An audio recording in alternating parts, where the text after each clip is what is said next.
आरोग्य। हेलो, हाय, नमस्कार। मैं हूं आपकी होस्ट और दोस्त कल्पिता। आप सभी का स्वागत है एक विशेष प्रोग्राम में जिसका नाम है आरोग्य। दोस्तों, कई बार हम देखते हैं कि हार्ट डिजीजेस के मामले में हमें बहुत सारे टेस्ट करने के लिए कहा जाता है। तो एग्जैक्टली ये टेस्ट होते क्या हैं? क्या इतने सारे टेस्ट करने की जरूरत है? आइए जानते हैं हमारे इस एपिसोड में। आज हमारे साथ स्टूडियो में मौजूद है फेमस आयुर्वेदिक डॉक्टर और wellness consultant doctor Prem Joshi ji. Welcome to the show doctor. Thank you. Doctor, आजकल हम लोग देखते हैं कि हार्ट डिसीजेस या फिर हार्ट अटैक बहुत ही बढ़ते जा रहे हैं, तो किस प्रकार से इसका डायग्नोसिस किया जाता है? पहले तो हम जानेंगे, जैसे आपने बोला हार्ट डिसीज और हार्ट अटैक, तो पहले हम हार्ट अटैक की सिचुएशन में क्या टेस्ट कर सकते हैं। तो हार्ट अटैक में सबसे पहले हमको जानना है कि चेस्ट में बहुत डिस्कम्फर्ट होता है, सीने में जलन हो सकती है, घबराहट, पसीने, इस तरह के लक्षण हो सकते हैं। ऐसे लक्षण होने के बाद जब हम डॉक्टर के पास जाते हैं तो हमारे यहाँ पे कुछ टेस्ट होते हैं जो ये देखने के लिए कि ये जो सिम्टम्स है, जो लक्षण है, ये वाकई हार्ट अटैक है या कुछ और जी। तो सबसे पहले इसके लिए एक होता है टेस्ट जिसे कहते हैं ईसीजी, जिससे हार्ट की जो इलेक्ट्रिक एक्टिविटी होती है उसको एक ग्राफ में देखा जाता है, जिसमें कई बार हमें तुरंत ईसीजी निकालते ही पता चल जाता है कि ये हार्ट अटैक है।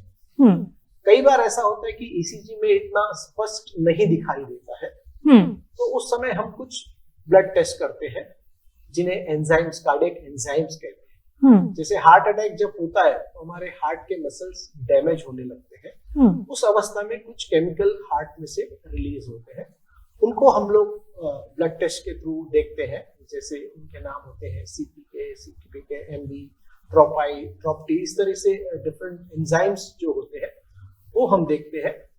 ईसीजी और ट्रोपाई या जो भी हमने एंजाइम्स देखा, उनके ऊपर हम ये निष्कर्ष निकाल सकते हैं कि इस व्यक्ति को हार्ट अटैक है या नहीं। जी, तो ईसीजी की जो प्रोसेस होती है वो क्या होती है एग्जैक्टली?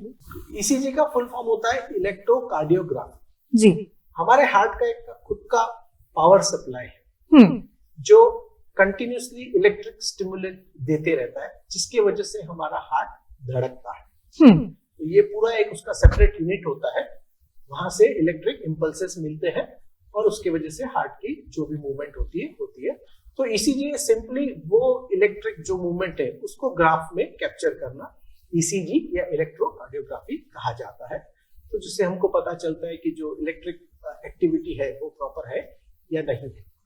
कई हार्ट के डिजीज में, जैसे हार्ट अटैक की अवस्था में, वो रिदम जो रहती है उसमें कुछ चेंजेस या कुछ नेगेटिव थिंग्स आ जाती है, जिसकी वजह से हमें पता चलता है कि हार्ट को या तो ब्लड सप्लाई कम मिल रहा है या कुछ परमानेंट टिश्यू डैमेज हो रहे हैं। तो हार्ट अटैक का निदान ईसीजी से होता है। तो अगर एक बार मेरा ईसीजी हो चुका है, वो नॉर्मल आया है, तो क्या मुझे बाद में फिर हार्ट अटैक नहीं आएगा? नहीं, ऐसा बिल्कुल नहीं है। ईसीजी नॉर्मल होना, इवन हार्ट अटैक आया हुआ है तभी भी कई परिस्थिति में ईसीजी लगभग नॉर्मल जैसा हो सकता है। तो इसीलिए मैंने कहा कि फिर दूसरे टेस्ट होते हैं, कार्डियक एंजाइम्स वगैरह होते हैं, बहुत से अलग अलग टेस्ट होते हैं। तो अगर एक टेस्ट निगेटिव आ रहा है जैसे ईसीजी, तो इसका मतलब ये नहीं कि हमें हार्ट डिसीज या हार्ट अटैक नहीं है। उसके आगे भी बहुत से टेस्ट होते हैं अलग अलग तरीके से जो हमें आगे करने पड़ते हैं। जैसे हमारे पास कई साल पहले एक पेशेंट आया था, बहुत मामूली सी चेस्ट में, वो हमारा रेगुलर पेशेंट ही था, बहुत मामूली सी चेस्ट में उसको घबराहट और पेन था। तो हमने एक ईसीजी निकाला, तो बिल्कुल ईसीजी नॉर्मल था। तो हमने उसे कुछ देर ऑब्जर्वेशन के अंडर में रखा, लेकिन उसकी तकलीफ धीरे धीरे बढ़ती गई। तो हमने हर 5-10 मिनट में ईसीजी रिपीट किया और कुछ देर के बाद में सिग्निफिकेंट उसमें चेंजेस आने लगे और ये निष्कासित हो गया कि उसे सीवियर हार्ट अटैक आया है। तो इसी तरह से अगर एक बार ईसीजी नॉर्मल आ जाती है, इसका मतलब ये नहीं कि उस व्यक्ति को हार्ट अटैक नहीं है, हमें आगे टेस्ट करते रहने पड़ते हैं। जी, मैंने कई बार ये सुना है कि हार्ट पेशेंट को या आप एक स्ट्रेस टेस्ट करने के लिए कहा जाता है, तो वो एग्जैक्टली क्या होता है? जैसे मैंने बताया कि ईसीजी हम करते हैं जो हार्ट की इलेक्ट्रिक एक्टिविटी को मैपिंग करता है। स्ट्रेस टेस्ट भी वही काम करता है, बट ईसीजी हम बैठ के, एक्चुअली लेट के करते हैं। उस समय हार्ट की डिमांड बहुत कम होती है। तो ईसीजी से हमको पता चल रहा है कि हार्ट के हर हिस्से में उचित मात्रा में ब्लड पहुंच रहा है कि नहीं पहुंच रहा है। लेकिन अगर डिमांड कम है तो ईसीजी नॉर्मल आएगा। लेकिन कई लोगों का ऐसी तकलीफ होती है कि मुझे बैठे बैठे तो कुछ तकलीफ नहीं होती है, लेकिन जब मैं चलता हूँ या 1 या 2 मंजिल चढ़ता हूँ तो मुझे कुछ चेस्ट में डिस्कम्फर्ट या पेन होता है। तो उस अवस्था को टेस्ट करने के लिए कि ये जो डिस्कम्फर्ट हो रही है वो वाकई हार्ट से रिलेटेड है या हार्ट का कोई लक्षण है या फिर इसी तरह से साधारण तकलीफ है, ये देखने के लिए हम स्ट्रेस टेस्ट या जिसको ट्रेडमिल टेस्ट भी कहते हैं, जो ट्रेडमिल होता है उस पे हम पेशेंट्स को विद ईसीजी लीड्स चलाते हैं और जैसे जैसे उसकी हार्ट रेट बढ़ती है कंटिन्यूस ईसीजी निकालते हैं। तो उससे हमें पता चलता है कि हार्ट जब अंडर स्ट्रेस मतलब बहुत काम का हार्ट पे बोझ पड़ता है उस समय भी वो मैक्सिमम स्ट्रेस को बेयर कर सकता है क्या, उसको उचित मात्रा में उस समय भी रक्त की सप्लाई प्रॉपर मिल रही है कि नहीं, ये हम स्ट्रेस टेस्ट से जानते हैं। आपने अभी ईसीजी बताया या फिर स्ट्रेस टेस्ट बताया, तो इसके अलावा और कौन से टेस्ट करने पड़ते हैं? हार्ट के बहुत सारे टेस्ट होते हैं। इसके अलावा ईसीजी और स्ट्रेस टेस्ट के अलावा मुख्य रूप से एक होता है 2D इकोकार्डियोग्राफी और एक होता है एंजियोग्राफी, जो हम एडवांस सिचुएशन में ये टेस्ट करते हैं। 2D इको के बारे में कुछ विस्तार में बताइए। 2D इकोग्राफी एक तरह से हार्ट की सोनोग्राफी होती है, जैसे हम सोनोग्राफी करते हैं पेट की, किडनी की वगैरह, इस तरह से ये हार्ट की सोनोग्राफी होती है जो जनरली कार्डियोलॉजिस्ट के अंडर में की जाती है। इसमें हमको हार्ट का स्ट्रक्चर मतलब हार्ट के कौन से पार्ट की साइज अगर कुछ बढ़ गई है, कई बार हार्ट डेवलप मतलब चौड़ा हो जाता है, उसकी मसल्स ढीले हो जाते हैं, वैसा कुछ हो गया है क्या। हार्ट्स में वॉल्स होते हैं, जैसे कि हार्ट में 4 चैम्बर होते हैं, तो ये उनके बीच में हर 2 चैम्बर के बीच में एक वॉल होता है। वॉल का काम होता है कि ब्लड एक चैम्बर से दूसरे चैम्बर में जावे और वो पीछे नहीं आए। तो कई बार वॉल की लीकेज वगैरह रहती है, वॉल के प्रॉब्लम्स होते हैं, वो भी 2D इको में समझ में आता है। जैसे हार्ट डिजीज जिसको बोलते हैं, हार्ट को ऑक्सीजन नहीं मिलना, उसकी वजह से भी जैसे इस्चीमिया हम कहते हैं कि अगर हार्ट को कई भाग को ऑक्सीजन नहीं मिलता है तो वो प्रॉपर मूव नहीं कर पाता है, हार्ट की जो नॉर्मल मूवमेंट होती है, तो उस मूवमेंट को भी हम कैप्चर कर सकते हैं कि हार्ट के मसल्स प्रॉपरली मूव हो रहे हैं या धीरे मूव हो रहे हैं, या कई बार जैसे किसी को हार्ट अटैक आके परमानेंट डैमेज हो जाता है तो उसके वो भाग हार्ट का मसल्स मूव ही नहीं करते, तो इसको जैसे मूवमेंट को हम कहते हैं काइनेटिक। तो अगर हार्ट की कोई मसल्स कम मूव कर रही है तो उसको हम कहते हैं हाइपोकाइनेसिया।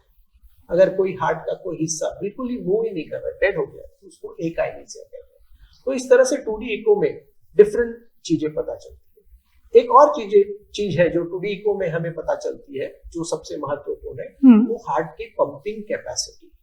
जब हार्ट एक बार कॉन्ट्रैक्ट करता है तो कितनी मात्रा में ब्लड बाहर फेंकता है या पहुंचाता है, उसको कहते हैं हार्ट का EF, left ventricle ejection fraction. Heart की पंपिंग कैपेसिटी जनरली क्या होता है, जैसे हम जानते हैं कि हार्ट अटैक आने में हार्ट के कुछ मसल्स डैमेज हो जाते हैं, तो फिर हार्ट अब उतना मजबूती से ब्लड को पुश नहीं कर पाता। नॉर्मली हार्ट का जो पंपिंग कैपेसिटी होती है वो 60 से 65% या 55 से 60, इस तरह से, ऊपर कई बार 75-80 भी देखने में मिलती है, लेकिन 55-60 एक नॉर्मल की तरफ गिना जाता है 60 के ऊपर। तो जैसे अगर हार्ट अटैक आ गया या अन्य कोई कारण, जैसे मैंने बताया हार्ट के मसल्स वीक हो जाते हैं, चौड़े हो जाते हैं, उन ऐसी परिस्थितियों में हार्ट की पंपिंग कैपेसिटी धीरे धीरे कम होती है। उस अवस्था को हार्ट फेलियर भी कहते हैं। ये भी हम 2D इको से पता कर सकते हैं। कई बार हार्ट डिजीजेस में एंजियोग्राफी करने के लिए कहा जाता है, तो वो प्रोसेस एग्जैक्टली क्या होता है? बिल्कुल, कई बार जब डॉक्टर को ऐसा लगता है कि शायद हार्ट के किसी भाग में उचित मात्रा में रक्त नहीं पहुंच रहा है, तो उसका निदान करने के लिए हम एंजियोग्राफी करते हैं। एंजियोग्राफी में एक्चुअली हम हार्ट के जो ब्लड वेसल्स होते हैं, जो हार्ट के मसल्स को ब्लड पहुंचाते हैं, ऐसी 3 मेन आर्टरीज होती है, उनको पर्टिकुलरली हम देखते हैं। तो उसकी प्रोसेस ऐसे है कि हम पैर से या थाई से या हाथ से हमारे एक आर्टरी के अंदर एक तार को अंदर डालते हैं, जिस तार को हम कैथेटर कहते हैं। वो तार धीरे धीरे हार्ट तक पहुंचता है और वहां से एक दवा या डाई वो इंजेक्ट करते हैं। दवा से जो ब्लड है वो विजिबल हो जाता है। जनरली हम एक्सरे में वगैरह ब्लड दिखता नहीं है, लेकिन वो डाई डालने से वो विजिबल हो जाता है और फिर बाहर से हम इमेजेस लेते हैं। इमेजेस लेने से जहां जहां वो डाई जाती है वहां पे ओपन है, और जहां पे नैरो हो जाता है या बंद हो जाता है तो हमको पता चलता है कि ब्लॉकेजेस है। इस तरह से एंजियोग्राफी से अल्टीमेटली हमको ये पता चलता है कि हार्ट के सारे आर्टरी में ब्लॉकेजेस है या नहीं, और है तो कितने परसेंट में। इस तरह से एंजियोग्राफी में हमको पता चलता है। लेकिन कई बार क्या होता है, एक और इसी तरह से मिलता जुलता शब्द है जिसे हम कहते हैं एंजियोप्लास्टी। जी। कई बार लोगों में इस तरह से कंफ्यूजन होता है, हमारे पास भी पेशेंट आते हैं, बोलते हैं एंजियोग्राफी क्या है, एंजियोप्लास्टी। जी। तो ग्राफी, जैसे वर्ड में है ग्राफी मतलब टेस्ट, अगर किसी भी टेस्ट के आगे ग्राफी आता है उसका मतलब होता है निदान या टेस्ट। और अगर एंजियोप्लास्टी, अगर किसी वर्ड में प्लास्टी आता है, प्लास्टी मतलब हम कुछ अंदर जाके चेंज कर रहे हैं, वो एक ट्रीटमेंट है, तो वो ब्लॉक की ट्रीटमेंट है एंजियोप्लास्टी, और एंजियोग्राफी एक टेस्ट है। इस तरह से ये थोड़ा नाम सेम है बट दोनों डिफरेंट थिंग है। हालांकि एंजियोप्लास्टी का प्रोसेस भी उसी तरीके से है, तार से ही डाल के हम फिर इस ब्लॉक को साइड में करके स्टेंट डालते हैं और वो रक्त का प्रवाह फिर से शुरू हो जाता है। बट ये दोनों सिमिलर है बट डिफरेंट है। जी। तो आयुर्वेद में एक प्रक्रिया बताई गई है, वो है नाड़ी परीक्षा। तो क्या नाड़ी परीक्षा से हम हार्ट अटैक या हार्ट डिजीजेस पे कुछ पता लगा सकते हैं? बिल्कुल पता सकते हैं। नाड़ी वैद्य एक बहुत ही साइंटिफिक आयुर्वेद का शास्त्र है जी। लेकिन वो अनुभवी वैद्य के पास ही करना चाहिए। आजकल सभी वैद्य या सभी आयुर्वेदिक डॉक्टर इतने अनुभव वाले होंगे ये जरूरी नहीं है, तो लेकिन ये डेफिनेटली एक बहुत शास्त्र है जिससे हम पता कर सकते हैं कि केवल हार्ट डिसीज नहीं, हम हर तरीके की डिजीज या उसका स्वास्थ्य है या कहाँ है। जैसे आयुर्वेद में 3 दोष होते हैं, वात, पित्त, कफ।